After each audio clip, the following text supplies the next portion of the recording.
Hey folks, and welcome back to another episode of Michigan Pathways. This is your host, John, and it's February the 8th, 2025, and we're continuing on with our series with first aid for the month of February.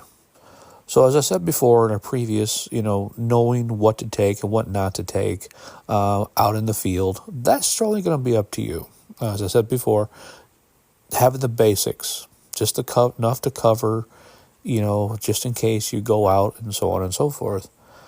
But the other thing is you always want to have, and it's a good thing to have, is the skills and the knowledge to recognize a first aid situation, whether that be choking, CPR, knowing how to treat and dress a wound, is going to be beneficial for you out in the field, in your home, in your office, or out in your day-to-day life.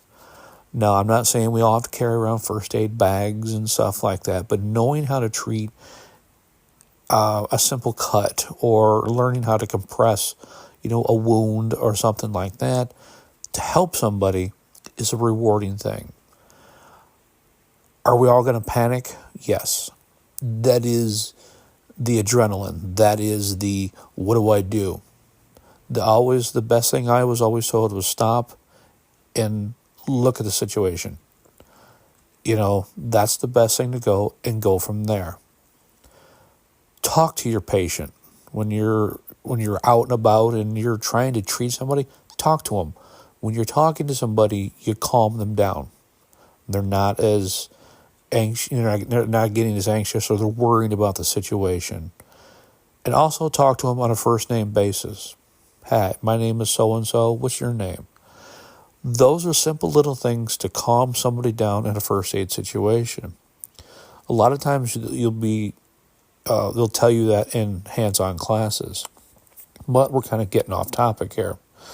So things that you guys, folks should look at is CPR. Knowing how to do CPR compressions, how fast to deliver the compressions, and then how long.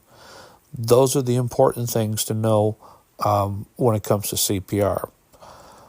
Spinal and head injuries. We're not doctors. We're not field medics and stuff. But you want to know how to do C-spine, or at least mobilize somebody if they've fallen and they've hurt and they can't move. How do I keep them still? First, keeping them still is just telling them that. 2, don't turn the head. Keep them still as much as you can. The next one is an EpiPen. This is kind of a new thing. They've been around, but they're more readily available now for people. And learning how to use an EpiPen and not sticking yourself and the patient, it's a good thing to know. Bleeding. Knowing how to control bleeding and how to get it under control using a bandana or a cat tourniquet. Stuff like that will help you in the long run. And then also shock, how to treat somebody that's dealing with shock. These are just some of the few things that you should kind of get yourself acquainted and learning how to treat and recognize when you're out in the field. So with that being said, get out there as much as you can, and I will see you on the trail. Take care. Bye.